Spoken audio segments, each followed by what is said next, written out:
கடந்த வாரத்தில் ஒருத்தவங்க விளக்கம் கேட்டிருந்தாங்க. வள்ளலார் தவம் வேண்டாம் அப்படின்னு சொல்லியிருக்கிறத பற்றி. வள்ளலாருடைய 6ஆம் திருமுறையில் 70வது அதிகாரத்தில் சிவ புண்ணிய பேரு அப்படின்னு சொல்லி அந்த பாடல்களில் ஒவ்வொரு கடைசி வரிகளை எடுத்துக்கிட்டிங்கனாக்க பண்ணிய தவம் பலித்தது, பண்ணிய தவம் பலித்தது அப்படின்னு சொல்லியிருப்பார். அப்போ வள்ளல் பெருமான் தவம் செய்திருக்கிறார். அந்த தவம் என்ன, எதை வள்ளலார் பெருமான் தவம்னு சொல்றாரு அப்படின்றதுக்கு 484வது பாடல். அந்த பாடல்ல 482வது பாடல்ல ஜீவகாருண்யமே தவம் என்று குறிப்பிடுறாரு. அந்த பாடல் நீங்க படிச்சீங்கன்னாக்க, ஏற்கனவே நான் அந்த பாடலுக்கு விளக்கம்லாம் கொடுத்துருக்கிறேன். இருந்தாலும் அவங்களுக்கு அதை பார்வைக்கு 482 மென்போல் வயல்கின்ற விரிச்சடையே திருவருட்பேரில் இந்த பாடல் வரும்.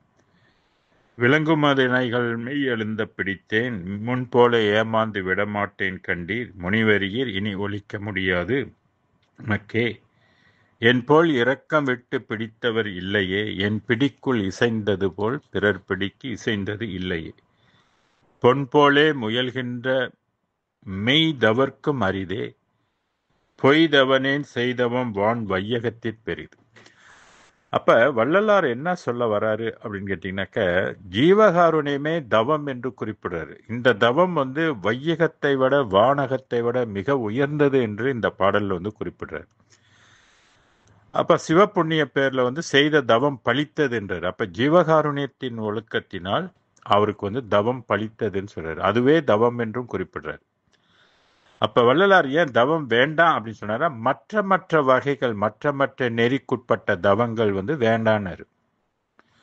அததான் இந்த ஜோதி பாடல்ல கூட, எவ்வகைதாம் தவம் செய்யணும் எய்தறிதாம் தெய்வம் எனக்கெளிதில் கிடைத்தன் மனம் இடம் கொண்ட தெய்வம் அப்படின்னு சொன்னாரு. வள்ளல் பெருமானுக்கு எளிதில் கிடைத்தது என்று அந்த பாடல்ல அவர் குறிப்பிட்டிருப்பார்.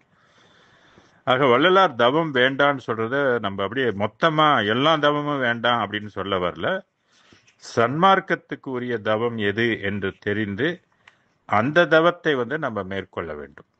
ஆக அதனால தவம் இல்லை என்று சொல்ல நம்ம எடுத்துக்கொள்ளக்கூடாது, அது தவறா போயிடும். சன்மார்க்க, அதாவது ஜீவகாருண்ய நெறியை தவிர்த்து மற்ற தவங்கள் நம்ம செய்ய வேண்டிய அவசியம் இல்லை. ஏன்னா அந்த தவத்தால் அதை பெற முடியாது என்பது அவர் திட்டவட்டமாக சொல்றார். அதான் உயிர்கருணை கட்டாய வேண்டும். அதுக்கு ஒரு வள்ளல் பெருமானோடைய ஒரு பாடல் இந்த புக்கில் இல்லை, ஆனால் அவர் எழுதிய பாடலாக சொல்லப்படுகின்றது. கங்கையிலே காவேரியில் 100 முறை மூழ்கி கணக்கற்ற திருக்கோயில் கால் தேய சுற்றி வெண்கொடிய பல நோன்பு ஏற்றுடலை வருத்தி வேதங்கள் கூறுகின்ற யாகமெல்லாம் செய்து பங்கமில்லா வேதியர்கள் பணமல்லி தந்து பசுவதனை பூசித்ததன் கழிவை உண்டு தங்களுயிர் மோட்சத்தை அடைவதற்கே முயலும் தயவில்லார் சத்தியமாய் முத்தி அடையார்னு சொன்னார். இப்ப தயவு நெறி தான் ரொம்ப ரொம்ப முக்கியம். பிறப்பை ஒழிப்பதற்கு, நித்திய வாழ்வை பெறுவதற்கு, நித்திய இன்பத்தை பெறுவதற்கு, 12வது அறிவு காரியப்படுவதற்கு ஜீவகாருண்ய ஒழுக்கம் தான் முதன்மையாக இருக்குது. அருட்பெருஞ்சோதி மேல் அன்பும் மிக மிக முக்கியம். அதே நேரத்தில் உயிர்கள் பால் ஜீவதயமும் மிக மிக முக்கியம் என்பதனால்தான் இந்த சன்மார்க்க நெறி என்பது ஜீவகாருண்யத்தை வளர்த்து கொள்வது. அதுவே தவமாக இறைவன் ஏற்றுக்கொள்கின்றான். அதுதான் பண்ணிய தவமும் மெய் பலம் செய் பதியுமாம் ஒரு பசும்பதி நன்னி என் உள்ளத்தை தன்னுள்ளமாக்கி நல்கிய கருணை நாயகனே என்று வள்ளல் பெருமான் பாடினார். ஆக தவம் இல்லை அப்படின்றது நம்ம சொல்லக்கூடாது. ஜீவகாருண்யம் தான் நமக்கெல்லாம் சன்மார்க்க வாழ்கிறதுக்கு அதுவே தவம் என்றதை நாம் புரிந்து கொள்ள வேண்டும். ஓகே, வேறு ஏதாவது உங்களுக்கு சந்தேகம் இருந்தால் எனக்கு நீங்கள் தெரியப்படுத்துங்க, அல்லது நேரடியாக எனக்கு ஃபோன் பண்ணுங்க. நேரம் இருந்தாக்க உங்களோட நான் தொடர்பு கொண்டு விளக்கம் தருகிறேன். நன்றி. அருட்பெரும் ஜோதி தனிப்பெரும் கருணை அருட்பெரும் ஜோதி அருட்பெரும் ஜோதி அருட்பெரும் ஜோதி தனிப்பெருங்கருணை அருட்பெரும் ஜோதி எல்லாம் செயல் கூடும் என்னானை அம்பலத்தே எல்லாம் வல்லான் தனையே ஏற்று இன்று வருமோ நாளைக்கே வருமோ அல்லது மற்றென்று வருமோ அறியேன் என் கோவே. துன்றுமளவும் மாயையற்று வெளிக்குள் வெளிகடந்து சும்மா இருக்கும் சுகம். அருள் பழுத்த செலுங்கனியே அகம்பழுத்த சிவஞான அமுதே. முத்தி பொருள் பழுத்த அருட்பாவை எமக்களித்த தெய்வ மனப்பூவே என்றும் மருள் பழுத்த அடியேங்கள் மன இருளை அகற்ற வருமணியே மெய்மை. தெருள் பழுத்த வடலூர்வாள் ராமலிங்க நின்னருளை சிந்திப்பேனே. அருட்பெரும் ஜோதி அருட்பெரும் ஜோதி தனி பெருங்கருணை அருட்பெரும் ஜோதி. குருவே சரணம் குருவே துணை அருளே சரணம் அருளே துணை. இணையம் வழி இணைந்திருக்கின்ற எல்லா அன்பர்களுக்கும் இனிய வணக்கங்கள். 80வது அதிகாரமாக கொண்ட திருவடி பெருமையை நாம் இப்ப கண்ணுற்று இருக்கிறோம். திருவடி பெருமை என்றாலே இறைவனுடைய தனித்துவமான உலகத்தின் பெருமையை பற்றி சொல்வதாகும். இறைவன் பல்வேறு உலகங்களையும் அண்ட சராசரங்களையும் படைத்திருக்கின்றார். அதில் பஞ்சபூதத்தையும் படைத்திருக்கின்றார். அந்த பஞ்சபூதத்திலே பூமியையும் படைத்திருக்கின்றார். நவக்கோள்களை எல்லாம் படைத்திருக்கின்றார். 9 கோள்கள் சேர்ந்து இந்த உலகை ஆட்சி புரிகின்றன என்பதை நாம் புரிந்து கொள்ள வேண்டும். இன்றொன்று 10வதாக மாந்தி என்ற ஒரு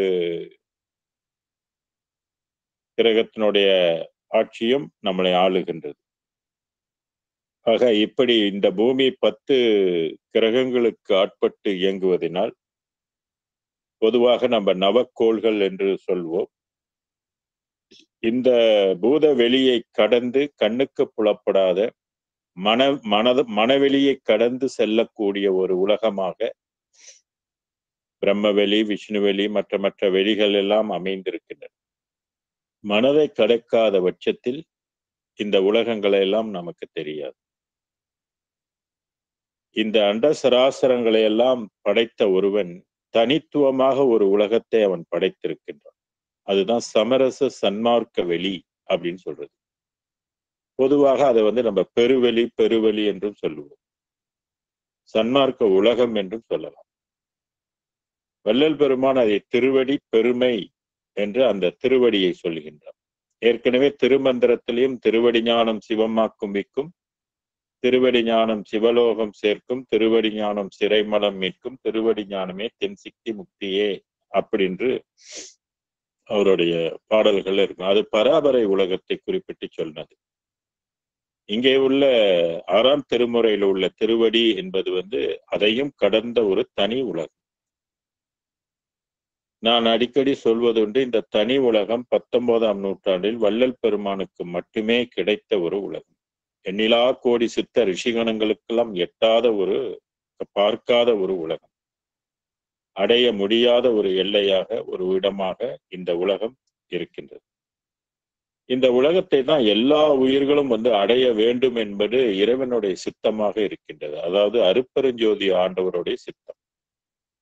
அதனாலதான் இந்த திருவடி பெருமை சொன்னால், சென்ற வாரத்துல நான் அந்த திருவாளர் கனக சபை திருநடம் செய்த அருள்வா தேவ சிகாமணி எனக்கு திருமாலை கொடுத்தார் என்ற தலைப்புல 1 மணி நேரம் நான் அதற்கு விளக்கம் கொடுத்திருக்கிறேன்.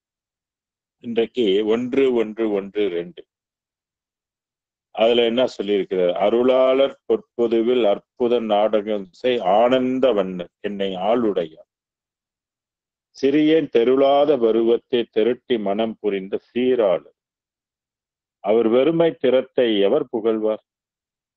மருளாத ஆகமங்கள் மாமறைகள் எல்லாம் மருண்டனவே, என்னடி என் மனவாக்கின் அளவோ இருளாமை என்றுருமோ அன்று சிறுதுரைப்பேன், என்னவும் நானும் ஈர்ப்பதற்கென் புரிவேன் தோழி. இதான் பாடல். எல்லாம் வல்ல அருட்பெரும் ஜோதி ஆண்டவரை அருளாளராக விளங்குகின்ற அருட்பெரும் ஜோதி ஆண்டவர் பொற்பொது என்று சொல்லக்கூடிய தனி நிலையில் தனி பொதுவில் விளங்குகின்றார். அதாவது நம்ம அகவல் எல்லாம் படிச்சிருப்போம். பொதுவது சிறப்பது புதியது பழையது என்று அதுவதுவாய் திகழ் அருட்பெரும் ஜோதி அப்படின்னு. பழசு பராபரை உலகம், புதுசு பெருவெளி, சன்மார்க்க வெளி. அங்கே இறைவன் அற்புதமான நாடகம் செய்து ஆனந்த வண்ணர் என்று ஆனந்தமான ஒரு உலகம். அற்புதமான ஒரு நாடகத்தை அவன் நடத்துகின்றான். என்னை ஆளுடைய, ஏன்னா வள்ளல் பெருமானை ஆண்டு கொண்ட தெய்வம் அருட்பெரும் ஜோதி இல்லையா, அதனால என்னை ஆளுடைய அப்படின்னா தன்னை ஆண்டு கொண்டவர். இப்ப நம்மளெல்லாம் 9 கோள்கள் ஆளுகின்றன. அப்பப்ப இந்த கோள்கள் எல்லாம் மாறும். இந்த வருஷத்திலேயே ராகு கேது பெயர்ச்சி ஏற்படும், சனி பெயர்ச்சி ஏற்படும், அப்புறம் 5வது மாசத்துல குரு பெயர்ச்சிகள்லாம் ஏற்படும். 3 பெயர்ச்சிகள் இந்த ஆண்டிலேயே நடைபெறும் இருக்கின்றது. அந்த வகையில இந்த 9 கோள்களும் மாதம் மாறுகின்ற கிரகங்கள்லாம் இருக்குது.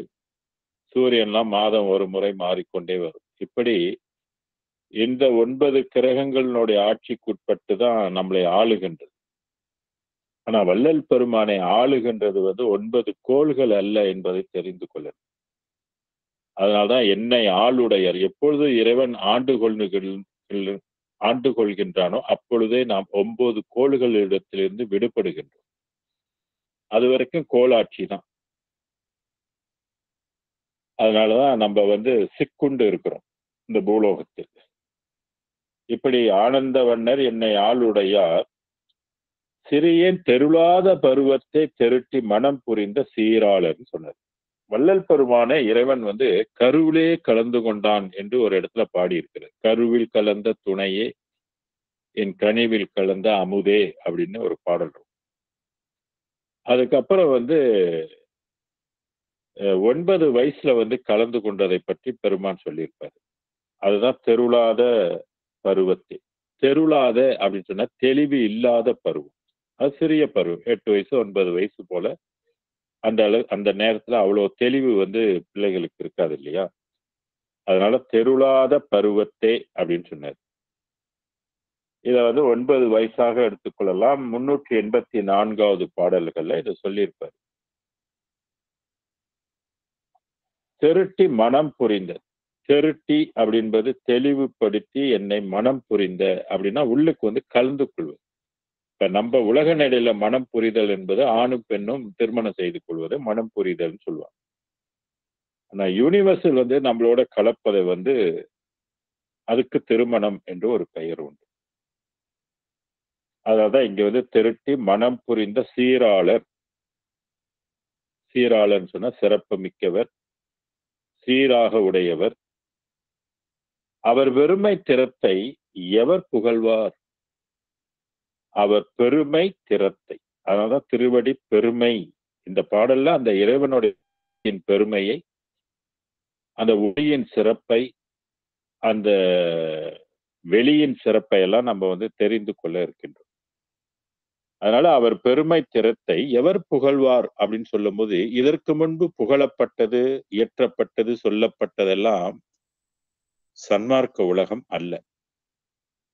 அது பராபரை உலகத்தை தான் பேசியிருக்கிறாங்க. சில மத குருமார்கள்லாம் மதவெளிகளை பற்றி பேசியிருக்கிறாங்க. அது 7வது வெளி.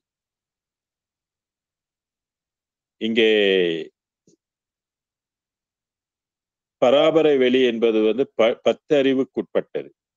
சமய நெறிகள், அதெல்லாம் மத நெறிகளுக்கு உட்பட்டது. இது சமய மதம் எல்லாம் கடந்த ஒரு உலகம். அதனால்தான் இதனுடைய திறத்தை எவர் புகழ்வார்? இதுவரையில யாரும் புகன்றது இல்லை. வள்ளல் பெருமான் தான் முதலாக இந்த உலகத்தை பற்றி நமக்கெல்லாம் எடுத்துரைக்கின்றார். அதுதான் ஞானசரியில முதல் பாடலிலே சிற்சபையில் பொற்சபையில் புகும் தருணம் இதுவே அப்படின்னு சொன்னார். இப்படி யாரும் சொல்ல முடியாத, பார்க்க இயலாத ஒரு பெருவெளியை தான் வள்ளல் பெருமான் நமக்கு காட்டி கொடுக்கிறார். அதுதான் மருளாத ஆகமங்கள் மறைகள் எல்லாம் மருண்டனவே அப்படின்னு சொல்றாரு அடுத்த வரியில பாரு. மருளாதனாக்க மருள் இல்லாமல் ஓரளவுக்கு தெளிவு பெற்ற மதங்கள். மாமறைகள்னா இருக்கு வேதம், யஜுர் வேதம், சாம வேதம், அதர் வேதம்லாம் தொன்மை மறைகள். இந்து மதத்துக்குரிய தொன்மையான மறைகளுக்கு கூட இந்த உலகம் தெரியாது. மிகப்பெரிய அதிர்ச்சியான செய்திகள் இதெல்லாம். ஆன்மீகத்துல உள்ளவங்க எல்லாம் பெரிய பெரிய பேர் தாங்கி இருக்கிறவங்க, பல கோடி மக்களை ஈர்த்து வைத்திருக்கிறவங்கலாம் அறிய வேண்டிய ஒரு விஷயம் இது. ஆனா இந்த உண்மை தெரியலன்னா அவங்க எல்லாம் பழமையை பிடித்து கொண்டிருப்பார். ஏன்னா அண்மையில கூட பாருங்க, சிவராத்திரி வந்துச்சு, உலகம் முழுதும் மக்கள் திரண்டு வடநாட்டுக்கு பக்கம் போனாங்க. அங்க போய் பெரிய சிவபெருமானை போய் அவருடைய அருளை பெறுவதற்கு எல்லாம் வணங்குனாங்க. பல லட்சக்கணக்கான மக்கள் திரண்டாங்க ஒரு இரவுக்கு. இந்த சிவபெருமானுக்கு இந்த திருவடி தெரியுமா, இந்த உலகத்தை தெரியுமா அப்படின்னு கேட்டா தெரியாது. அப்படி என்பது நான் சொல்லல, இந்த வேதம் சொல்லுது, அருட்பெருஞ்சோதி ஆண்டவர் சொல்றாரு, வள்ளல் பெருமான் சொல்றாரு. அதான் மருளாத ஆகமங்கள் மறைகள் எல்லாம் மருண்டன வேண்டும். எல்லாம்னா என்னென்ன மற்ற வேதங்கள் இருக்குதோ எல்லாமே மருட்சி கொண்டதுன்னு சொல்றாரு. மருள் கொண்டது, மருண்டன வேண்டும். என்னடி என் மனவாக்கின் அளவோ இருளாமை என்றுருமோ அன்று சிறு உரைப்பேன். இருள்ல இருக்கிற மக்களுக்கு இதை சொன்னா புரியாது. ஏற்கனவே நம்மலாம் இருள்ல இருக்கிறோம். இருள்ல இருந்தாலும் சிலர் சிந்திப்பாங்க, சிலர் சிந்திக்க மாட்டார்கள். சிலர் 6ஆம் திருமுறை படிப்பார்கள், சிலர் 6ஆம் திருமுறை என்னன்னே தெரியாது. எல்லாமே சில பேர் இருள்ல இருக்கிறதுனால இறைவனின் உண்மை சொரூபம் என்ன அப்படின்னு தெரியாம நம்மலாம் பெரும்பாலும் கற்களையில வடித்ததை மட்டும் கடவுள் என்று நம்பி வணங்கி கொண்டிருப்பது ஒரு சரிய கிரியை மார்க்கம். இதுலதான் இருக்கிறோம். அதான் இருளாமை. இதெல்லாம் இந்த இருள் எப்பொழுது நீங்குகின்றதோ தெரியலையே, அன்று சிறிது உரைப்பேன் சொன்னார். எப்பொழுது உங்களுக்கு இருள் நீங்குகின்றதோ, உங்கள் உள்ளத்தில் இருக்கின்ற இருள் நீங்குகின்றதோ அப்பொழுது சொன்னால் புரியும். அந்த வள்ளல் பெருமானுடைய காலத்துல சொல்ல முடியல. சொன்னாலும் அதை புரிந்து கொள்வதற்கு மக்கள் தயாராக இல்லை. ஆனா இன்றைக்கு அப்படி இல்லை. எங்க பார்த்தாலும் தமிழகத்தை எடுத்துக்கொண்டா சன்மார்க்க சங்கங்கள் மிக விரைவாக வளர்ந்து வருது. இதற்கு காரணம் என்னன்னாக்கா படிப்பு தான். இன்னைக்கு கல்வி அறிவு பெற்றோர்கள் நிறைய இருக்கிறாங்க. இந்த வேதம் தமிழ் மொழியில இருக்கறனால இதை படிக்கிறாங்க, பாடுறாங்க, பொருள் என்னன்னு விளங்கி கொள்றாங்க, எது சிறந்தது என்று விளங்கி கொள்றாங்க, எதை விட்டு எதை பிடிக்கணும் என்பதை புரிந்து கொள்கின்றார்கள். அப்ப அவங்க கிட்ட இருள் இல்ல, இருள் நீங்கிருச்சு. இருள் நீங்கினதான் கொஞ்சம் தெளிவு கிடைச்சிருக்கு. அதான் இங்க சொன்னாரு, இருளாமை என்று உருமோ அன்று சிறிது உரைப்பேன், என்னவும் நான் ஈர்ப்பதற்கு என் செய்வேன் தோழினர். இதை ஈர்த்து கொள்வதற்கு, மக்களை என்பால் ஈர்த்து கொள்வதற்கு, புரியவதற்கு நான் என்ன புரிவேன், என்ன செய்வது தோழி அப்படின்னு தோழிகிட்ட சொல்றாரு. மக்கள் எல்லாம் இருள்ல இருக்கிறாங்களே, இந்த உண்மையை சொன்னா புரியாதே, விளங்காது. இன்னும் பல பேருக்கு இது விளங்கலி. சன்மார்க்கத்துல உள்ளவர்களுக்கு கூட இன்னும் விளங்கலி. திருநெறிகளை இன்னும் பிடித்து கொண்டு சாதியும் மதமும் சமயமும் பொய் என ஆதியில் உணர்த்திய அருட்பெரும் ஜோதி என்ற பாடலை எல்லாம் படித்து கொண்டும், ஆனா திருப்பியும் அதே பொய் நெறிகள்ல தான் உழன்று கொண்டு இருப்பாங்க. ஏன்னா தெளிவின்மை தான் இதற்கு காரணம். புரிதல் ஏற்பட படிக்கணும். அடிக்கடி படிச்சு சிந்திச்சு அதனுடைய பொருளை விளங்கி கொள்ளணும். அப்படி விளங்கி கொள்ளும் போது நம்ம புரிந்து கொள்ளணும். ஒரு காலகட்டத்துக்கு ஒரு நிலை, கடவுள் நிலை தெரிஞ்சிருக்குது, அதை அடைஞ்சிருக்கிறாங்க. ஆனா இன்னொரு காலகட்டத்துல அந்த கடவுளும் பொய்யாக ஆகின்றார். ஒரு குறிப்பிட்ட காலத்துக்குரிய கடவுளாக அவர் விளங்குகின்றார். என்றும் கடவுளாக இருக்கக்கூடியவர் இல்லை. அது 19ஆம் நூற்றாண்டுல தான் அந்த உலக மக்கள் புரிஞ்சுக்கணும். என்றும் கடவுள் நிலையில இருக்கக்கூடிய, என்றும் மாறாத, குறையாத, அழிக்கப்பட முடியாத, அழிவில்லாத பெருங்கருணை, பெரும் பேரறிவு, பேரானந்தம், இப்படி உள்ள ஒரு நிலைக்குட்பட்ட இறைவனை அறிந்து கொள்வதற்கு மனித குலத்துக்கு 19ஆம் நூற்றாண்டு தான் அது பிரபஞ்சம் வழி கொடுத்திருக்கு. கிட்டத்தட்ட 202 ஆண்டுகள் ஆகுது. புரிந்தவர்கள் சன்மார்க்கத்தை பற்றி கொள்கின்றார்கள், புரியாதவர்கள் சமய நெறியில இருக்கிறாங்க. இருப்பது குற்றம் கிடையாது. ஆனா பிறப்பை ஒழிக்க முடியாது. சன்மார்க்கம் ஒன்றுதான் பிறப்பை ஒழிக்கும் மருந்துன்னு சொல்லுவேன். ஆக பிறப்பை ஒழிப்பதற்கு உள்ள ஒரு மார்க்கம் என்று எடுத்துக்கொண்டால் அது சன்மார்க்கம் தான். மற்ற சமய மதங்கள் மூலமாக சென்றவர்கள் எல்லாம் மீண்டும் இந்த பூமிக்கு திருப்பி சன்மார்க்க நெறியை கடைபிடித்து தான் அவங்களும் மரணமில்லா பெருவாழ்வு வாழணும் என்பது விதிக்கப்பட்டிருக்கு. இதை புரிஞ்சுக்கிட்டாக்க நம்ம காலத்தை நேரத்தை வீணடிக்காமல் சன்மார்க்க நெறியில பெருநெறி விடித்தொழுக வேண்டும் என்று வள்ளல் பெருமான் கூறுவார். எது சிறுநெறி எது பெருநெறி என்பதை நாம் புரிந்திருக்க வேண்டும். ஜீவகாருணிய நெறியை தவிர்த்தது மற்ற எல்லாமே சிறுநெறி தான். சன்மார்க்கம் ஒன்றுதான் பெருநெறி. அதான் இருளாமை என்றுருமோ அன்று சிறிது உரைப்பேன்னு. முதல்ல இருள் நீங்கணும்ல.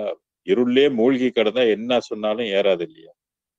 புரிந்து கொள்ள முடியாது. பக்தியில கிடக்குறாங்க. பக்தியில இருந்துச்சுனாக்க அதை விட மாட்டாங்க.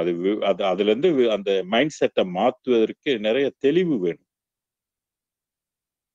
அதுதான் என்னவும் ஈர்ப்பதற்கு இங்கென் புரிவேன். இருள்ல இருக்கறனால பார்ப்போம். ஒரு காலம் வரும், அந்த இருள் கொஞ்சம் நீங்கும். அந்த இருள் நீங்கணும்னே அப்புறம் இவங்களுக்கு இந்த மார்க்கத்தை இதெல்லாம் சொல்லுவாங்க. அப்படிதான் இந்த பல 200 நூற்றாண்டுகளுக்குள்ள பல பேருக்கு இந்த உண்மை தெரிந்து விட்டது. சன்மார்க்கத்தின் சிறப்பு புரிந்து விட்டனால்தான் அங்கங்க சன்மார்க்க சங்கங்கள்லாம் வளர்ந்து கொண்டு வருது என்பதை யாரும் மறுக்க முடியாது. அன்று வள்ளல் பெருமான் ஒருவர் தான் இந்த உண்மையை அறிந்திருந்தார். இன்னைக்கு எல்லா உலகங்களிலும் வள்ளல் பெருமானை பற்றி அறிந்திருக்கின்ற ஒரு நிலைப்பாடு வளர்ந்து கொண்டுதான் இருக்கு.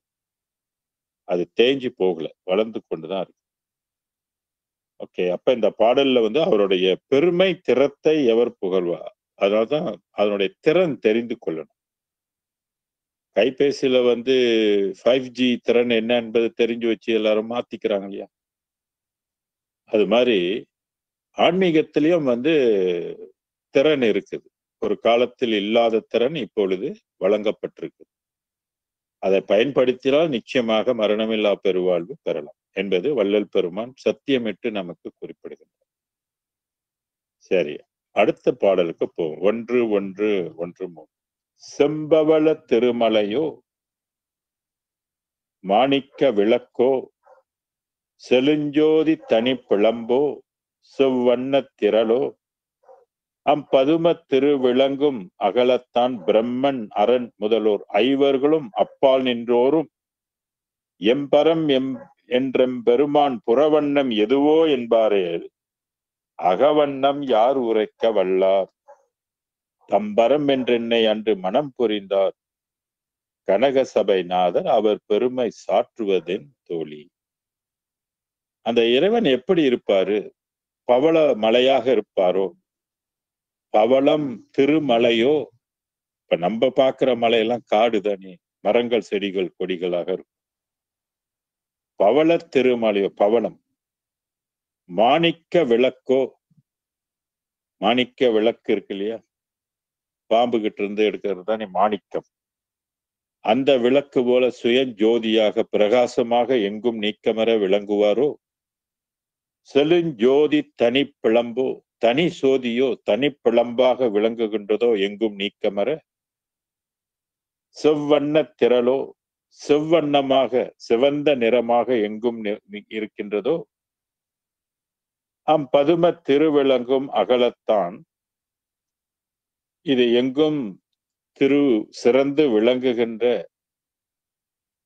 அகலமாக அகண்டு இருக்கின்ற அருட்பெரும் ஜோதி ஆண்டவரை யாருக்கெல்லாம் தெரியாது, யாரெல்லாம் அதிசயிக்கின்றார்கள்? பிரம்மன் அரண் முதல்வர் ஐவர்களும், பிரம்மா விஷ்ணு ருத்ரன் மகேஸ்வரன் சதாசிவம் என்று சொல்லப்பட்ட ஐவர்களும் அப்பால் நின்றோரும், அப்பால்னா அவங்களுக்கு மேல விந்து பரவிந்து நாதம் பரநாதம் பறை பரம்பரம் பராபரை நிலையில் உள்ளவர்கள்லாம் எம்பரம் என்றெம்பெருமான் புறவண்ணம் எதுவோ என்பார்.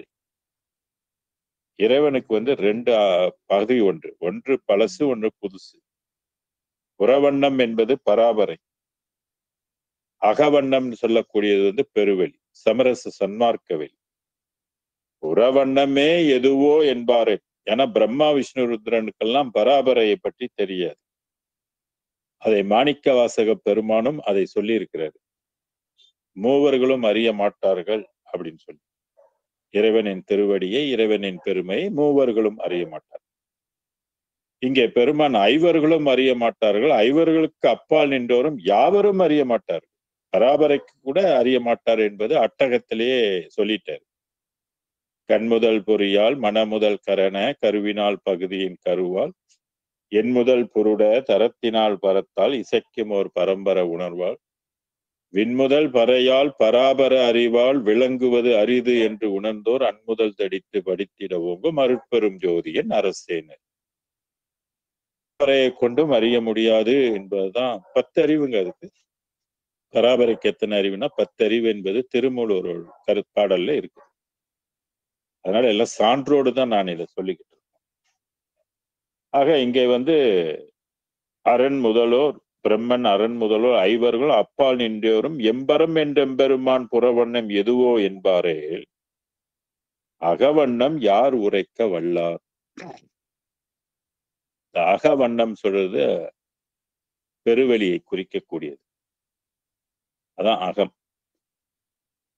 யார் உரைக்க வல்லார், யார் சொல்ல முடியும், யார் பார்த்திருக்காங்க, யார் அடைஞ்சிருக்கிறாங்க, யார் இதுவரையில எழுதி இருக்கிறாங்க? யாருமே இல்லை. அதனாலதான் தம்பரம் என்றென்னை அன்று மனம் புரிந்தார். இறைவன் அன்றுன்னு சொல்லக்கூடியது 19ஆம் நூற்றாண்டுல வள்ளல் பெருமானை இறைவன் வந்து அகத்தில் வந்து கலந்து கொண்டார். கனக சபை நாதர், கனகம்னா தங்க உலகம், பொன்னுலகம்னு பேரு. பெருவெளி ரெண்டுமே பொன்னுலகம் தான் சொல்லி இருக்கிறாங்க. பொன்னார் மேனியனே புலி தொலை அறை கசைத்துன்னு எல்லாம் பாடி இருக்கிறாங்க இல்லையா? அது போல திருவடி பெருமையும் அது பொன்னுலகம் தான். அதான் கனக சபை நாதர் அவர் பெருமை. நாதர் என்பது இங்க அருட்பெருஞ்சோதி ஆண்டவரை குறிக்கும். அவர் முறை அவர் பெருமை சாற்றுவதென் என்னன்னு சொல்வது தோழி? தோழி கிட்ட உரைப்பது போல் மனது கிட்ட சொல்றாரு. அப்ப அவருடைய பெருமையை பற்றி நம்ம வந்து தெரிந்து கொள்ளணும். இறைவனுடைய பெருமை. ஏன் இந்த உலகத்துக்கு நம்ம போகணும்? அவர் அந்த உலகத்துக்கு நாம் போய் வாழ்வதுதான் உண்மையான வாழ்க்கை. அதான் வாழ்வதுதான் பேரின்ப வாழ்வே வாழ்வு என்று அகஸ்திய பெருமான் சொல்வார். ஒரு பொழுதும் வாழ்வது அறியா கருதுவ கோடியும் அல்ல பல என்று திருக்குறள் சொல்லும். வையகத்தீர் வானகத்தீர் மற்றகத்தின் உமது வாழ்க்கையெல்லாம் வாழ்க்கை என மதித்து மயங்காதீர் என்பது 6ஆம் திருமுறை வள்ளல் பெருமான் பாடியிருக்கிறார். ஆக வாழ்க்கை என்பது இப்ப நம்ம வாழ்றது வந்து ஒரு வாழ்க்கையே கிடையாது. ஏன்னா நம்ம வாழ்ற உடம்பு வந்து நிலையில்லாத ஒரு உடம்பு, நிலையில்லாதது, தனஹராம், ஃப்ரீ ஹோல் கிடையாது. நம்மளுடைய வாழ்க்கையை உயிர் இங்க நீண்ட நாளுக்கு வாழப்போவது இல்லை. மரணத்தை தழுவ போறோம் என்பது நிச்சயமான ஒன்று.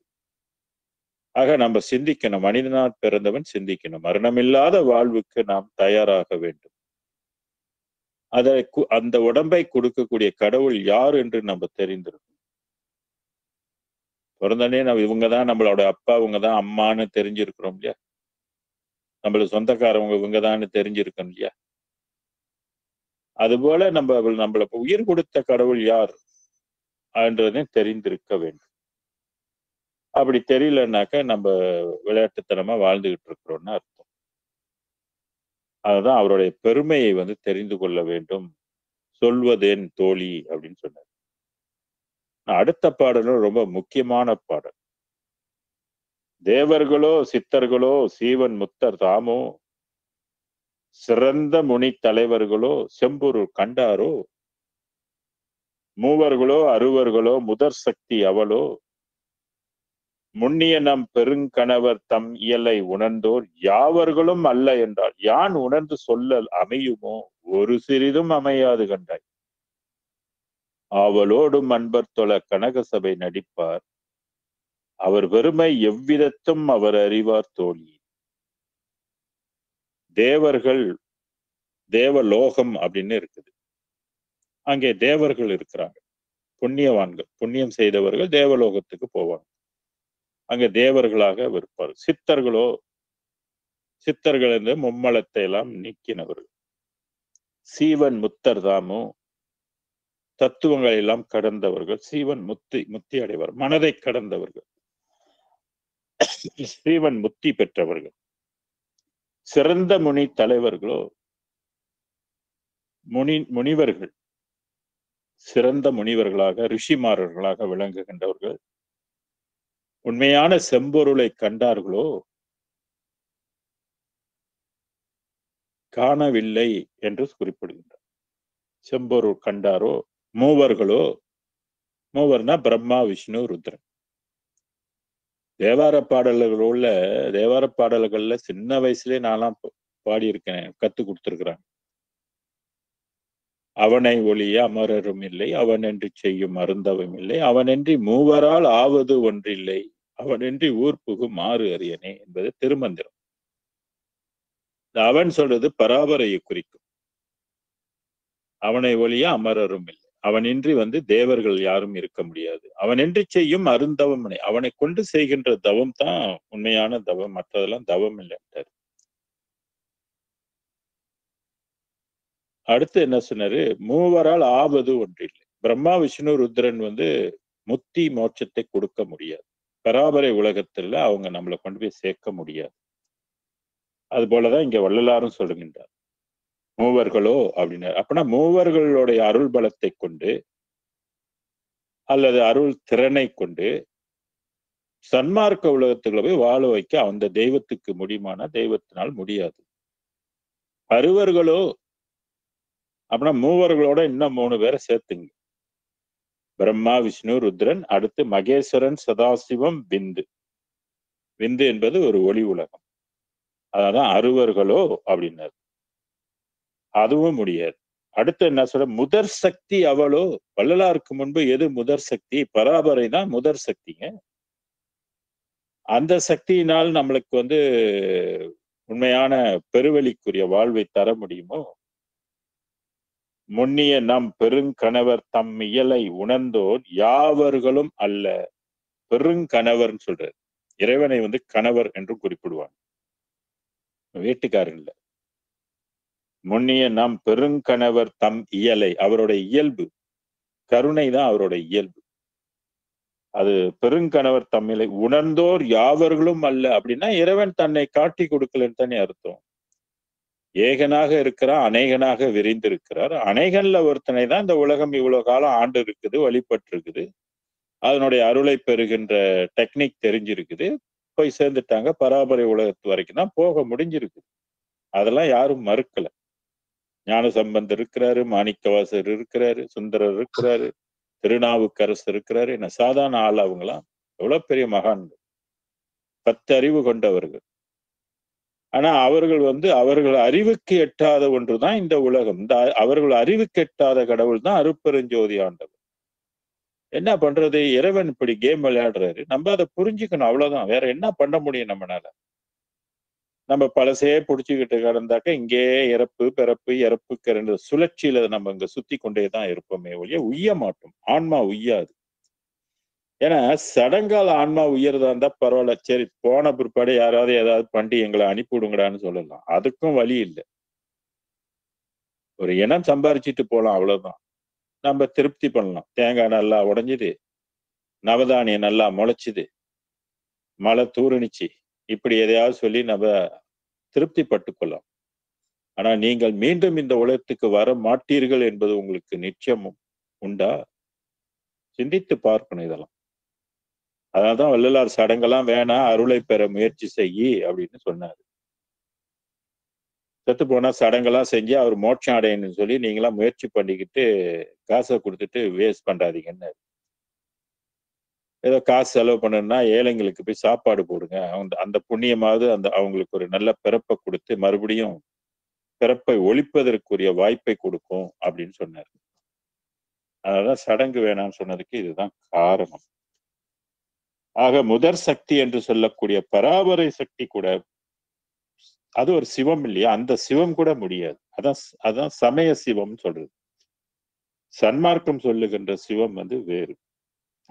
அருட்பெருஞ்சோதி தான் இங்க சிவன் சொல்வார். அருள் விளக்க மாலையில முதல் வரி பாடலே சொல்லுவோம், அருள் விளக்கே அருட்சுடரே அருட்ஜோதி சிவமே. அருட்ஜோதி சிவம் வேறு, பரசிவம் என்பது வேறு. இங்கே முதற் சக்தி அவளோ முன்னே நம் பெருங்கணவர் தம் இயலை உணர்ந்தோர் யாவர்களும் அல்ல.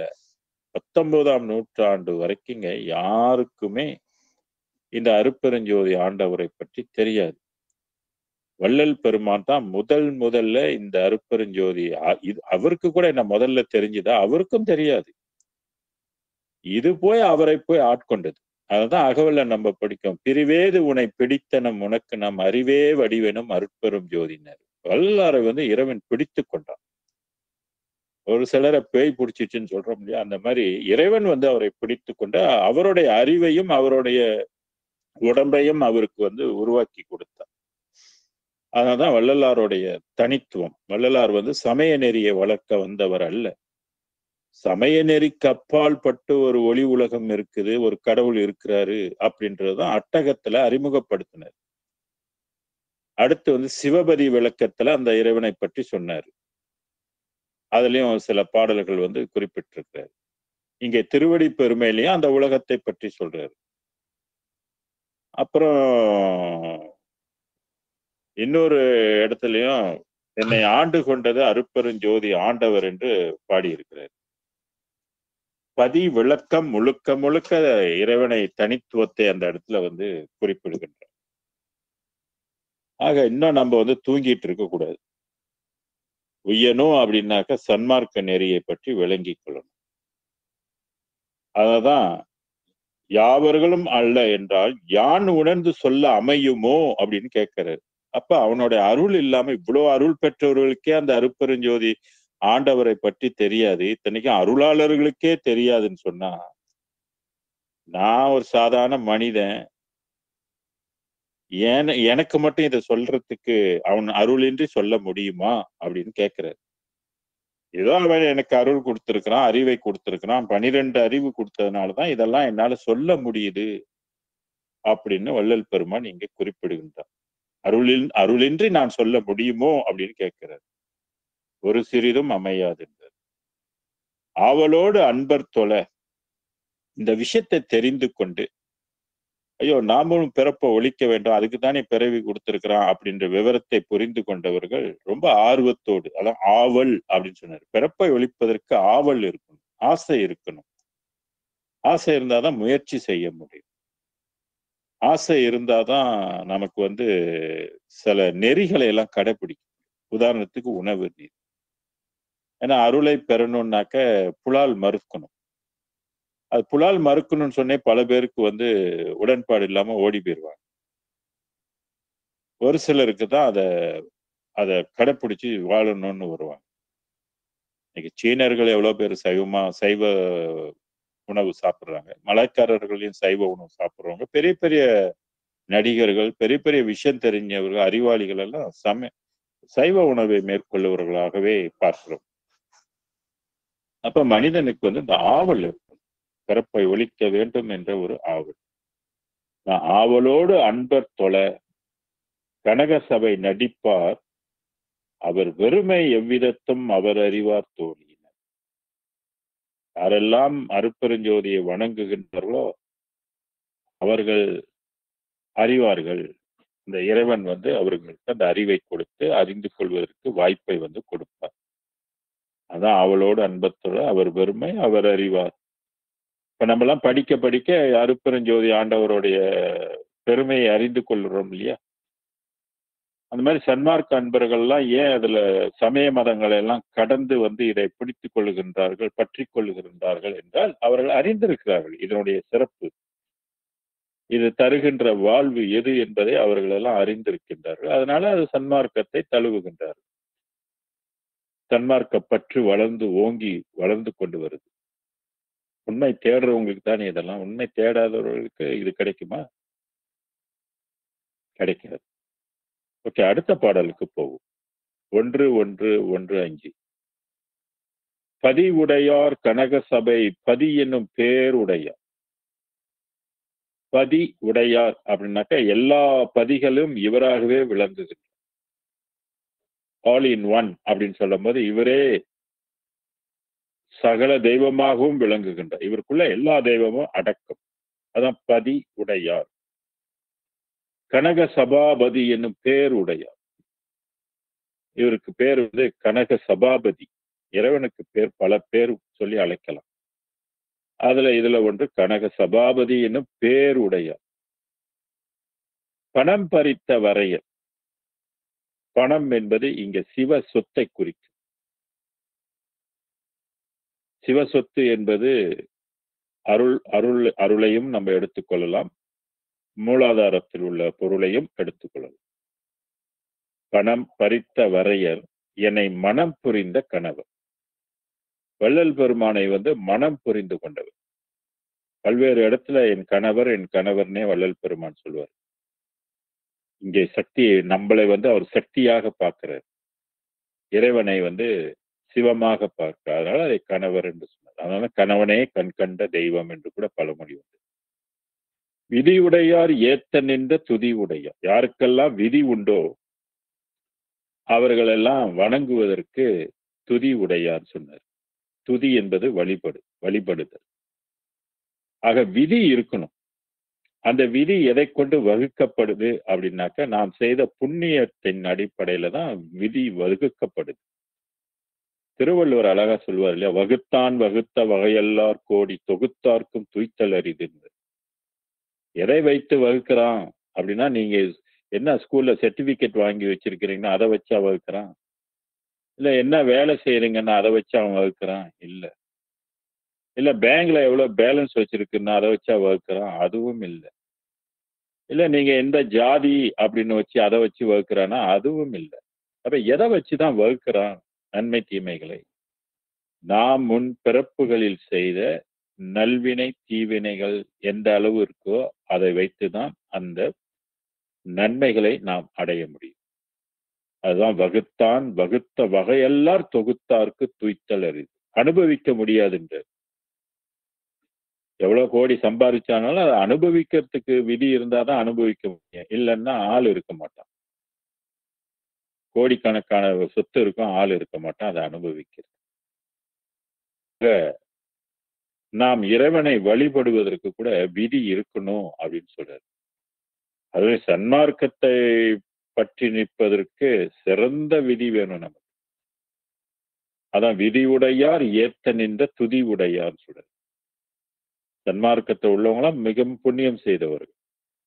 இந்த இறைவனை வந்து அறிந்து கொள்வதற்கு உங்களுடைய அறிவு எட்டி இருக்குன்னாக்க உண்மையிலேயே புண்ணியவான்கள் தான். ஞான விளக்கணைய மெய்யுடைய. இந்த யாராருக்கெல்லாம் விதி இருக்குதோ அவங்களுக்கெல்லாம் வந்து ஞான விளக்கை பெற முடியும். உள்ளத்தில் இறைவன் வந்து ஒளி ஏற்றுவான். படிக்க படிக்க படிக்க தெளிவு உண்டாக்குவான். நாம ஜபம் சொல்ல சொல்ல தெளிவு உண்டாக்குவான். உயிர்கள் பால் கருணை கொண்டு வணங்க உங்களுக்கு வந்து தெளிவு பிறக்கும். அதனால்தான் இங்க ஞான விளக்கணைய மெய் உடையார் அப்படின்னு சொல்லு. மெய்யானவர். வெய்ய வினை அறுத்த மதி உடையார். வெய்ய வினை, வெய்யன பொல்லாத வினை. நாம் செய்கின்ற ஒவ்வொரு செயல்களுக்கும் எதிர் விளைவுகள் உண்டு என்பதை எல்லாரும் புரிந்து கொள்ள வேண்டும். Every action there is a reaction, every cost there is the effect.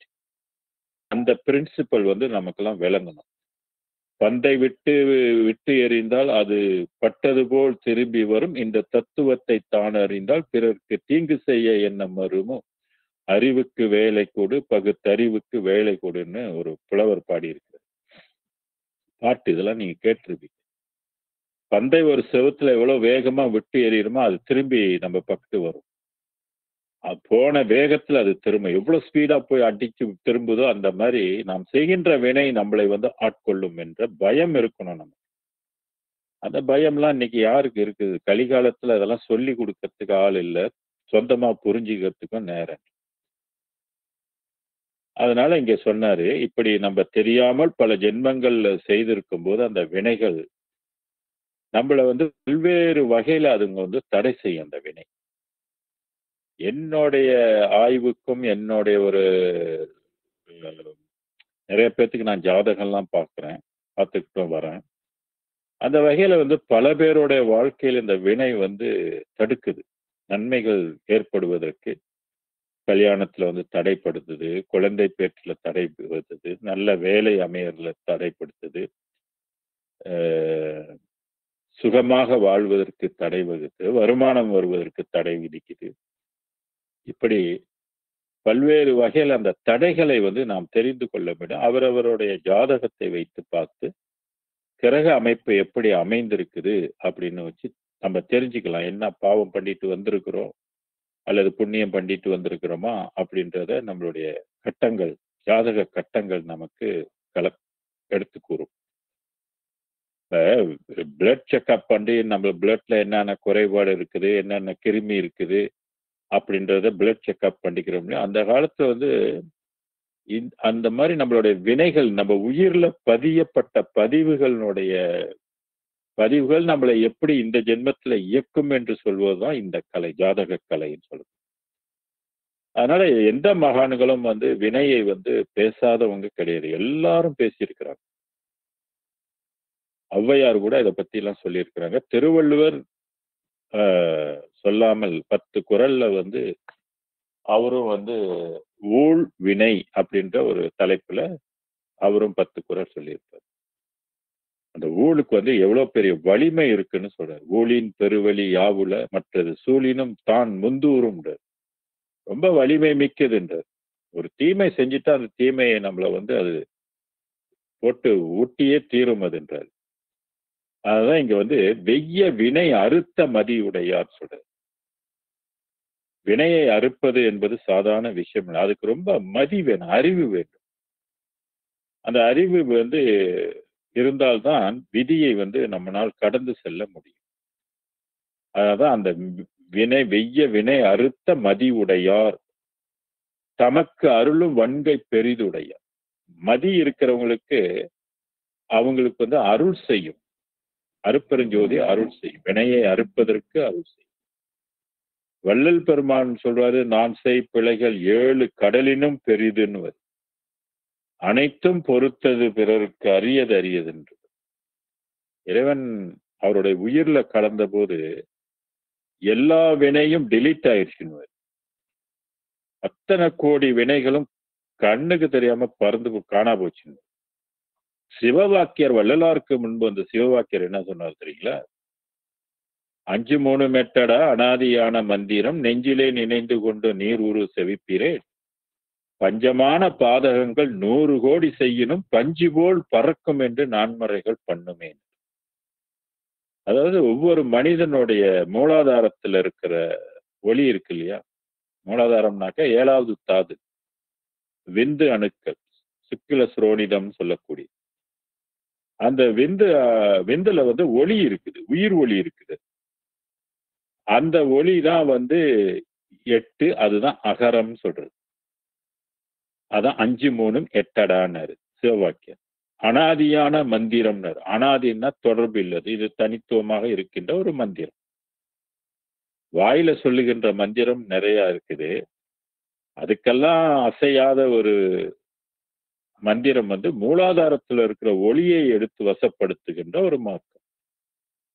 அதை 12 ஆண்டு ஒரு மனிதன் உள்ள கூட்டுல கொண்டு வச்சா பஞ்சமான பாதகங்கள் 100 கோடி செய்யணும்.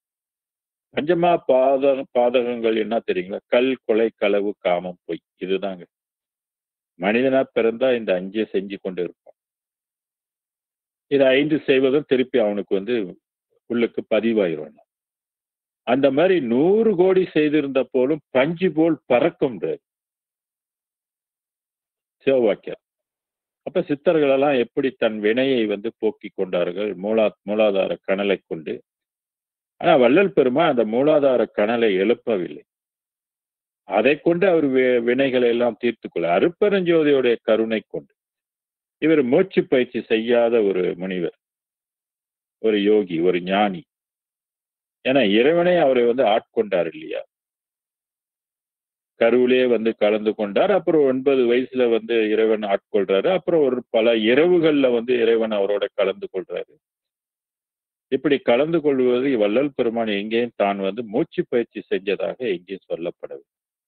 ஏன்னா இது தனி நெறி. இந்த நெறியை பற்றி நல்லா விளங்கி கொள்ளணும், புரிந்து கொள்ளணும். அதனால்தான் ஞான விளக்கணைய மெய்யுடையார் வெய்ய வினை அறுத்த மதியுடையார் தமக்கருளும் வன்கை பெரிதுடை.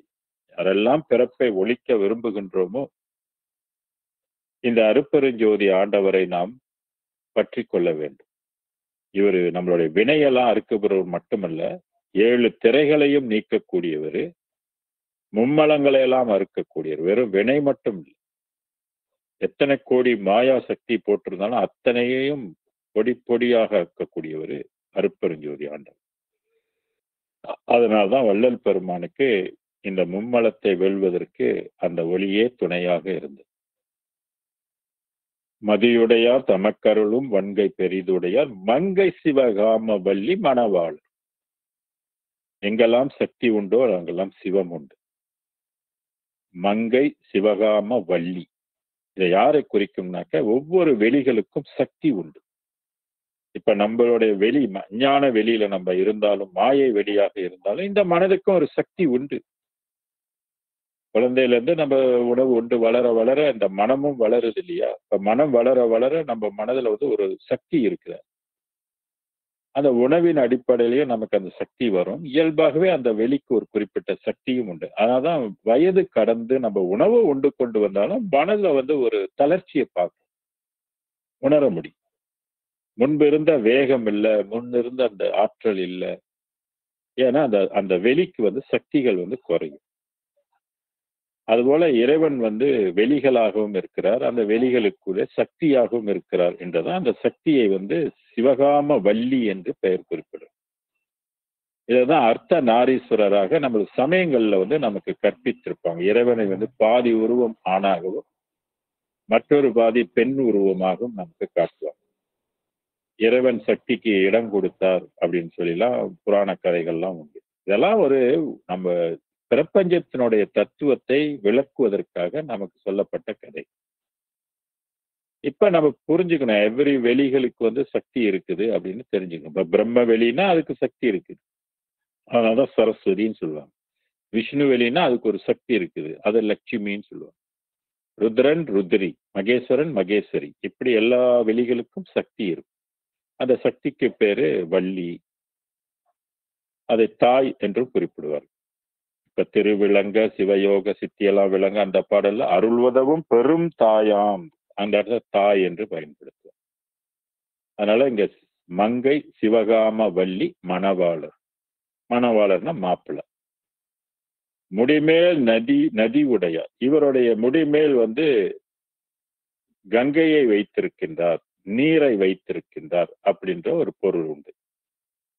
அவர் வெறுமை மறைக்கும் எட்டாதென்றால், மறைனா வேதங்கள், சித்தர் வேதத்துக்கும் எட்டாது, மற்ற பிரம்ம வேதத்துக்கும் எட்டாது, திவ்ய பிரபந்தம் இருக்கு இல்லையா, அதுக்கும் எட்டாது, மற்ற மத வெளிகள்ல இருக்கிறவங்களுக்கும் அருப்பெருஞ்சோதியை எட்டாது என்பதுதான். இந்த மாதிரி மறைக்கும் எட்டாது என்பது பல்வேறு பாடல்களிலும் இதை திருப்பி திருப்பி சொல்றாரு. மறைக்க எட்டாது, வேத ஆகமங்கள்லாம் அறியாது அப்படின்றத நீங்க இதுல இருந்து 6ஆம் திருமுறையில நிறைய இடத்துல இருந்து எடுத்து ஒன்றுபடுத்தலாம், கோர்வைப்படுத்தலாம். இதே ஒரே கருத்தை. எந்த மறைக்கும் எட்டாது, நான் உரைக்க மாட்டுவேனோ. மறைக்கும் எட்டாது என்றால் நான் உரைக்க மாட்டுவேனோ. அப்ப மறைக்கு எட்டியதெல்லாம் வேறு, சொன்னதெல்லாம் வேறு கடவுள். எட்டாத ஒன்றுதான் அருட்பெரும் ஜோதி என்ற பேரொளி.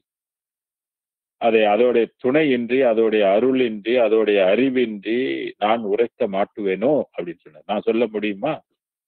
சொல்ல முடியாது அப்படின்னு தன்னை சிறுமைப்படுத்தி காட்டுறார். அருளால் மட்டும்தான் நான் இதை சொல்ல முடியும், அதனால என்னுடைய வாக்கை நீ பொய் என்று நினைத்து விடாது என்று. நவிலாய் என் தோழிகிட்ட சொல்வது போல் நீ சொல்லு. அதுகிட்ட ஒரு நியாயத்தை கேட்கிறது. அருள் இல்லாம நான் சொல்ல முடியுமா, நீயே சொல்லு அப்படி. அடுத்து 1:1:1:6 வெடித்தெளிந்த முக்கணியின் வடித்த ரசந்தனிலே விரும்புற நின்றோங்கிய கரும்பின் ரதம் கலந்து தடித்த செலும் பார்ப்பெய்து கொட்டேன் விட்டதனை தனித்த பரா அமுதத்தில் தான் கலந்துண்டார் போல் இடித்தெடித்தென் உளம் முழுதும் தித்திக்கும் வார்த்தை இனிதுரைத்த மனம் புரிந்த என் உயிர் நாயக வான்பொடி திருமேனியர் நடனம் புரிகின்றார் அவர் தம் புகழ் உரைக்க வல்லேனோ அல்லேன் கான் தோல். இங்கே இறைவன் அமுதமாகவும் இருக்கின்றார். அந்த அமுதத்தின் ரெசிபி சொல்றாரு. எப்படியெல்லாம் போட்டு செஞ்சா அது எந்த அளவுக்கு இனிப்பு இருக்குமோ அது அதை விட சிறந்த ஒரு இனிப்புன்றது. வெடித்தளிந்த முக்கனியின் பலா வாழை முக்கனி மாங்காயினோட நல்ல பழுத்த மாங்காயினோட சாறு எடுத்து நல்ல பழுத்த வாழைப்பழத்தை நல்லா புளிஞ்சி, அப்புறம் பலா நல்ல பழுத்த பலா வேண்டி அப்படியே மிஷின்ல போட்டு அரைச்சி அது ஜூஸ் மாதிரி ஆக்கி வடித்த ரசம் தனியிலே, இப்படி முக்கனியின் வடித்த ரசம்னா அதனுடைய சாறு ஜூஸ் விரும்புற நின்றோங்கிய செங்கரும்பின் ரதம் கலந்து கரும்பு சாறு இருக்கு அதை புளிஞ்சு அதை அதுக்குள்ள விட்டு முக்கனியை புளிஞ்சு விட்டாலே அது எவ்வளவு இனிப்பா இருக்கும், பலா எவ்வளவு இனிப்பா இருக்கும். அந்த ஜூஸ்ல கரும்பின் ரசத்தையும் கலந்தா தடித்து செல்லும் பார்ப்பெய்து அதுல கொஞ்சம் பாலையும் விட்டு காய்ச்சிய பாலை விட்டு அதுல இன்னும் கொஞ்சம் தேனையும் விட்டு கொட்டேன் கொம்பு தேன்னு சொல்றோம் இல்லையா, அதான் கொட்டேன் விட்டதனை தனித்த வரா அமுதத்தின் கலந்து உண்டார் போல். அமுதம்னா அதுல பால்ல கலந்து உண்டார் போல் எப்படி இனிக்கும் அந்த மாதிரி இடித்திடித்தின் உளம் முழுதும் தித்திக்கும் வார்த்தை. இறைவன் அவ்வளவு இனிப்பாக இனித்து இனிப்பாக அவருக்கு சொன்னார். சில பேர் சொல்றோம் இல்லையா, இனிக்க இனிக்க பேசுறான் பாருன்னு. அது மாதிரி இறைவன் இங்க இனிக்கி தித்திக்கிறான். அவருடைய வார்த்தை உளம் முழுதும் தித்திக்கும் வார்த்தை. இடித்திடித்தென் உளம் முழுதும் இடித்து உரைப்பது, திருத்துவது. திருக்குறள்ல கூட இடிக்கும் துணையாரை கொள்வாரை யாரோன்னு சொல்லி கூட ஒரு குறள் இருக்கும். இடிப்பார் இல்லா ஏமாறா மன்னரானம் கெடுப்பார் இல்லாமல் கெடும். ஒரு பிள்ளைய வளர்க்கும் போதும் அதுக்கு இடித்திடித்து சொல்லி கொடுப்போம். இடித்திடித்துன்னா அடிச்சு சொல்லி கொடுக்கல, கருத்துகள் இடித்திடித்து உரைக்கணும். அதான் இடிக்கும் துணையாறு கெடுக்கும் தமை எவர்ன்னு சொல்லி வள்ளலார் கேட்பார். இப்படி இடித்திடித்தென் உளம் முழுதும் தித்திக்கும் வார்த்தை இனிதுரைத்து மனம் புரிந்த என் உயிர் நாயகனார். அப்ப வள்ளல் பெருமானுக்கு இறைவன் எது தப்பு எது சரி என்பதை அவருக்கு சிறு பருவத்திலேயே நல்லா புரியும்படி விளக்கி சொல்லியிருக்கிறார். அது ரொம்ப அன்பா ரொம்ப கனிவா அவருக்கு புரியும் அளவுக்கு சொல்லியிருக்கிறார். இதை வள்ளல் பெருமான் இங்கே பதிவு செய்கின்றார். இடித்தெடுத்தென் உளம் முழுதும் தித்திக்கும் வார்த்தைன்னு சொல்றாரு. இனிதுரைத்து மனம் புரிந்த என் உயிர் நாயர். இப்படி நான் சொல்லி என்னை மனம் புரிந்து கொண்டவர் கொடித்திரு மேனிய நடனம் புரிகின்றார். இறைவன் உள்ளுக்கு கலந்து கொண்டது மட்டுமல்ல, அங்கே இறைவன் எனக்குள்ள இருந்து நடம் புரிகின்றார் அப்படின்னு சொல்றாரு. இந்த நடம் என்பது ஒரு சாஃப்ட்வேர் என்று எடுத்துக்கணும். நுண் இயக்கம். நம்ம கிட்ட இருக்கிற நடம் அசுத்த நடம். இந்த அசுத்த நடம் என்ன செய்யும் அப்படின்னாக்க பசியை தூண்டும். பசிக்கு உணவு நாம் உண்போம். இந்த உணவு தான் உடம்பாகவும் மனமாகவும் மாறும், வளரும். உண்ட அன்னம் அவை 3 கூறாம் உடம்பு மனம் மலம்னு திருமூலர் சொல்லுவார். அப்ப இதுக்கு ஒரு நடம் இருந்தாதான் அது இயங்க முடியும். உண்ட உணவு சேல்ஸா மாறுதுன்னாக்கா அது எவ்வளவு பெரிய ஒரு விஷயம் தெரியுங்களா? நீங்க சேல்ஸ் செய்ய முடியுமா யாரும்? ரத்தம் செய்ய முடியுமா யாரும்? அந்த ரத்தத்திலிருந்து தானே செல்ஸுங்கெல்லாம் உருவாகுது. உண்ட உணவு ரத்தமா மாறுது. இந்த ரத்தமா மாத்துறது இதுவரையில எந்த விஞ்ஞானத்துல கண்டுபிடிச்சிருக்கிறாங்க? அதனால தானே மனிதன் கிட்ட கேட்கறாங்க, ரத்த தானம் பண்ணுங்க, ரத்த தானம் பண்ணுங்க. அது ஒரு 3 உயிருக்கு காப்பாற்ற முடியும் நீங்க கொடுக்குற ரத்தம். என்னென்னமோ கண்டுபிடிச்சிருக்காங்க உலகத்துல. எவ்வளவு தூரம் இங்க இருந்து 3க்கு கூட போயிட்டாங்க, மாசுக்கும் போறாங்க. ஆனா இந்த உடம்புல உள்ள ஒரு ரத்தம் பத்தலைன்னா ஒரு ரத்தம் செஞ்சிருக்கிறாங்களே இதுவரையில ரத்தம் செய்ய முடிஞ்சதா? இல்ல வேற மிருகத்தினுடைய ரத்தம் தான் நமக்கு பொருந்துதா? இதுக்கெல்லாம் என்ன காரணம்? இதெல்லாம் செய்யக்கூடிய ஒரு என்ன மாதிரியான ஒரு ஸ்பெஷலான உடம்பு இறைவன் நமக்கு கொடுத்திருக்கிறான் பாருங்க. கண்ணு கொடுத்திருக்கிறான், மூளை கொடுத்திருக்கிறான், இருதயம் கொடுத்திருக்கிறான். 72,000 நாடி நரம்பு வச்சிருக்கிறான். அதுல வந்து ரத்த ஓட்டம் இருக்குது, சக்தி ஓட்டம் இருக்குது, காற்று ஓட்டம் இருக்குது. இந்த உடம்ப சுத்தி செய்யறதுக்கு 2 கிட்னி வச்சிருக்கிறான். சாப்பிடறதுக்கு வயிறை கொடுத்திருக்கிறான். கழிக்கிறதுக்கு பெருங்குடலையும் வச்சிருக்கிறான். கழிவு அவனே சொந்தமா வெளியாக்குறான். உள்ளுக்கு காயப்பட்டா புண்ணை ஆத்துறதுக்கு அவனே மெடிசனாக உள்ளுக்கு இருக்கிறான். என்ன மாதிரியான இந்த உடம்பை வந்து நம்ம படிக்கிறதுக்கே நமக்கு ஆயுள் பத்தாது. 4,48,500 தத்துவம் கொண்டது இந்த உடம்பு. அற்புதம் இல்லையா? ஒரு சித்தர் சொன்னார், அற்புதமாம் இந்த உடல் ஆவி அடங்கும் முன்னே சர்க்குருவை போற்றி வாழாமல் உற்பத்தி செம்பொன் பெரு உடமை நம்பி சர்ப்பத்தின் வாயில் தவளை போல் ஆனேனே. பெருவாரியான மக்கள் உடம்பை கெடுத்து விடுகின்றார்கள். உடம்பின் அற்புதம் தெரியல. அதனாலதான் அவ்வை சொன்னாங்க, அன்னத்திலான உடம்பின் பயனெல்லாம் முன்னோனை காட்டி விடும் சொன்னாங்க. சோத்தாலான உடம்பு தான் அப்படி இலக்கரமா நினைச்சிடாத, இது முன்னோனை காட்டி விடும் சொன்னாங்க. சித்தர்கள்லாம் முன்னோனை கண்டவர்கள். அதாவது பராபரை தான் அன்னைக்கு முன்னோன். அந்த முன்னோனுக்குள்ள இன்னொரு முன்னோன் இருக்கிறது வந்து வள்ளல் பெருமான் மட்டும்தான் கண்டாரு. அதனாலதான் இந்த பாடல் வந்து நமக்கு சொல்றாரு. இது அவர் கண்ட கடவுள் வேறு, அவர் அடைந்த உலகம் வேறு, அவர் பெற்ற அனுபவம் வேறு, அவர் பெற்ற அறிவு வந்து வேறு. ஆக இப்படி இடித்தெடுத்தென் உளமுழுதும் தெத்திக்குமாறு இனிதுரித்து மனம் புரிந்த என்னுயிர் நாயகன் வான் பொடித்திரு மேனியர் நடம் புரிகின்ற வான் பொடி திருமேனி. வான்னா வெளி, வெளியாக இருக்கின்ற மேனி, ஒளி உடம்பு. அது ஒளி வெளியெல்லாம் பிரிக்க முடியாது. எங்க ஒளி இருக்கோ வெளி இருக்கும், வெளி இருந்தா ஒளி இருக்கும். அங்கே நடம் புரிகின்றார். அவர் தம் புகழ் உரைக்க வல்லேனோ. இறைவனுடைய புகழ் எப்பாரும் எப்பதமும் எங்கனும் நான் சென்றே எனது அருட்புகழை இயம்பியிடல் வேண்டும். சமய நெறிகள்லாம் சொல்லி சொல்லி நம்மளை வளர்த்ததெல்லாம் போதும். சமய மதம் கடந்த கடவுளை வணங்குவதற்கும் அவருடைய கருத்தை கேட்பதற்கும் உரிய காலம் தான் இப்ப சன்மார்க்க காலம். அதான் வள்ளல் பெருமான் பாடினார், கண்டதெல்லாம் அனித்தியமேனர், நிலையில்லாதது. இதுவரையில அடைந்த சித்தர்கள் எண்ணிலா கோடி பேர் அடைந்த நிலை வந்து நிலையில்லாத நிலை. அந்த ஒளி நிலையில்லாதது, ஒரு காலத்தில் இருந்து ஒரு காலத்தில் இல்லாமல் போய்விடும் என்பது வள்ளல் பெருமான் வாக்கு. அவர் அறிவுக்குத்தான் இது எட்டும், நம்ம அறிவுக்குலாம் எட்டாது. சொல்ற பேச்சை நம்ம கேட்டுக்கதான் முடியும். நமக்கு என்ன 12 அறிவா இயங்குதே? அவர் கண்ட உண்மையே, அவர் அடைந்த அனுபவத்தை இல்லை. நம்மளாம் 6 அறிவு பூலோகவாசி, அவர் விண்ணுலகவாசி. நம்மளை விட எத்தனையோ மடங்கு அறிவாளி. அப்ப அவரு சொல்றாரு, கண்டதெல்லாம் அனித்தியமே, கேட்டதெல்லாம் பழுதே என்றார். கற்றதெல்லாம் பொய்யே, நீ கழித்ததெல்லாம் வீணே என்றார். உண்டதெல்லாம் மலமே, உட்கொண்டதெல்லாம் குறையே, உலகில் இதுவரையும் உண்மை அறிந்திலர். அப்ப பாருங்க, உண்மை எப்ப வருது? 19ஆம் நூற்றாண்டு வரைக்கும் உண்மை வரலன்ற ஒளிஞ்சுக்கிட்டு அது தன்னை காட்டாம வச்சிருந்திருக்கு. வள்ளல் பெருமான் மூலமாக தான் இந்த உண்மை வெளிப்படணும் என்பது இறைவனுடைய சித்தம். அதனாலதான் அவரை நல்லா புரிஞ்சுக்கணும். அவர் ஏதோ சமய மரம்லாம் பொய்ன்னு சொல்லிட்டு அவர் மேல கோவப்படுறதெல்லாம் அர்த்தம் இல்லை. சிந்திக்கணும்.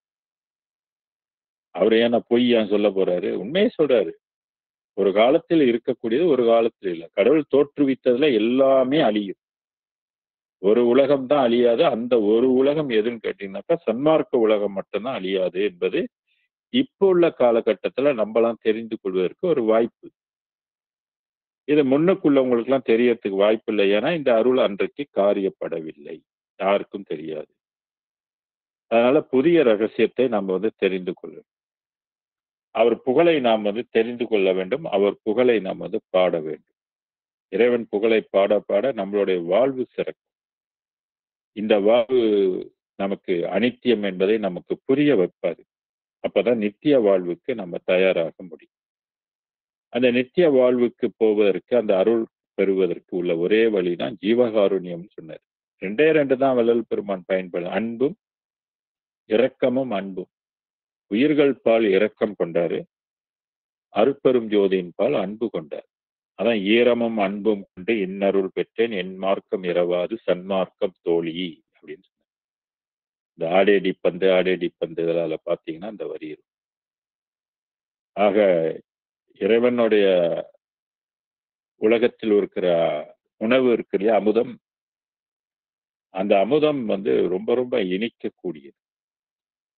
அந்த அமுதம் உண்டுதான் உய்ய முடியும், அமுதம் உண்டுதான் ஒளி உடம்பு வளர வேண்டும் என்று அது வகுத்து வச்சிருக்கு. அன்ன உடம்பு சாப்பிட்டா அன்ன உடம்பு வளரும், ஆனா அமுதம் உணவு சாப்பிட்டாக்க ஒளி உடம்பு வளரும். அப்படி ஒளி உடம்பு வளர்ந்தாதான் ஒளிமயமாகி வள்ளல் பெருமான் சொல்றாரு, அருட்பெருஞ்சோதி ஆனேன் என்று அறையப்பா முரசென்றாரு, அருளாட்சி பெற்றேன் என்று அறையப்பா, மறுச்சார்பும் தீர்ந்தேன் என்று அறையப்பா மரசு, மரணம் தவிர்த்தேன் என்று அறையப்பா. ஒளித்தன்மை மரணத்தை நாம் கடந்து விட பற்பல நோய்கள் இருந்து நம்ம அல்லல் பட வேண்டிய அவசியம் இல்லை. சரீரம் எடுத்தா 4448 வகை நோய்களுக்கு ஆட்படுவோம் என்பது சித்தர்கள் ஏற்கனவே எச்சரிச்சாங்க. ரொம்ப கவனமா இருந்து நீ பெற்றிருக்கிற உடம்பு ஏதோ சந்தோஷம் பிறந்துட்டேன்னா ஆடாதன்னு வள்ளலாரும் சொன்னாரு. ஆடாதே சற்றும் அசையாதே, வேறொன்றை நம்பாதீன், பொய்யுலகையெல்லாம் நம்பாதீன், சன்மார்க்க சங்கத்தை சார்வீன், வேறொன்றெல்லாம் நம்ம நாடக்கூடாது, இதைத்தான் நாடி உய்யணும் என்பது சொன்னார். அப்ப இதுவரையும் உண்மை அறிந்திலரே என்றதனாலே நீ சமரச சன்மார்க்க மெய்நெறியை கடைபிடித்து மெய்ப்பொருளை நன்கு உணர்ந்து என்தகு சிற்றம்பலத்தை எந்த அருளடைமீன் இரவா வரம் பெறலாம் இன்புறலாமே என்று நம்மளையெல்லாம் அழைத்தார். நாளைக்கு பொய்த்து போனதுல நீ போய் கவனம் செலுத்திக்கிட்டு பக்தியை வளர்த்துக்கிட்டு நாமம் சொல்லிக்கிட்டு உரு ஏத்திக்கிட்டு காலத்தை வீணாக்கி செத்து போகாதுன்னு சொன்னார். அதுக்கு உண்மையை நீ பற்று, உண்மையை பிடித்தா அந்த உண்மை உன்னை பிடித்து கொள்ளும், என்னை அப்படிதான் பிடிச்சு கொண்டதுன்னு சொன்னார். இறைவனும் அதான் சொல்றது, பிரிவேது உன்னை பிடித்தனம்னார். அப்ப இறைவன் நம்மளை பிடித்து கொள்ள வேண்டும் என்றால் நாம் அவனை பிடித்து கொள்ள வேண்டும். அவனை பிடித்து கொண்டால்தான் அவன் நம்மை பிடித்துக் கொள்வான். அவனுடைய புகழையெல்லாம் நாம் தெரிந்து கொள்வதற்கு இந்த 6ஆம் திருமுறை அருமையான செய்திகளை எல்லாம் நமக்கு கொடுத்து கொண்டிருக்கு. அதுல திருவடி பெருமை என்பது முக்கியமான பாடல்கள். கிட்டத்தட்ட ஒரு 45 பாடல்கள் இந்த திருவடி பெருமையில இருக்கும். ரொம்ப ரொம்ப நுட்பமான விஷயங்கள் எல்லாம் இதுல இருக்கு. அண்ட சராசரங்களினுடைய விரிவுகளை பற்றிலாம் இந்த பாடல்ல சொல்லியிருப்பார். சரி, நம்ம ஒன்றொன்றா நேரம் கருதி நம்ம நிறைவு செய்து அடுத்த வாரத்துல அடுத்த பாடல்களுக்குள்ள நம்ம போகும். நீங்களும் அடிக்கடி படிங்க, படிச்சு அதை சிந்தித்து பாருங்க. என்னென்னலாம் பெருமை அதுக்கு இருக்குது, எவ்வளவு நுண்மை தன்மையாக இருக்குது என்பதை தெரிந்து அருட்பெருஞ்சோதி ஆண்டவரை பற்றி கொண்டு பிறவியை ஒழிக்க நாமெல்லாம் முற்படுவோமாக என்று கூறி விடைபெறுகின்றேன். நன்றி, வணக்கம், வாழ். அருட்பெரும் ஜோதி அருட்பெரும் ஜோதி தனிப்பெரும் கருணை அருட்பெரும் ஜோதி கொல்லா நெறியே குவலயமெல்லாம் ஓங்குக, எல்லா உயிர்களும் இன்புற்று வாழ்க, வள்ளல் மலரடி வாழ்க வாழ்க. சர்க்குருநாதா சர்க்குருநாதா சன்மார்க்க சங்கம் தலைக்க அருள்தாதா திருவருட்பிரகாச வள்ளலா திவ்ய திருவடிகளே சரணம். அருட்பெரும் ஜோதி அருட்பெரும் ஜோதி தனிப்பெருங்கருணை அருட்பெரும் ஜோதி குருவே சரணம் குருவே துணை, அருளே சரணம் அருளே துணை. நன்றி, வணக்கம், வாழ்க வாழ்க வாழ்க. நன்றிங்க ஐயா. நன்றி. நன்றிங்க ஐயா. நன்றி சாமி, நன்றி.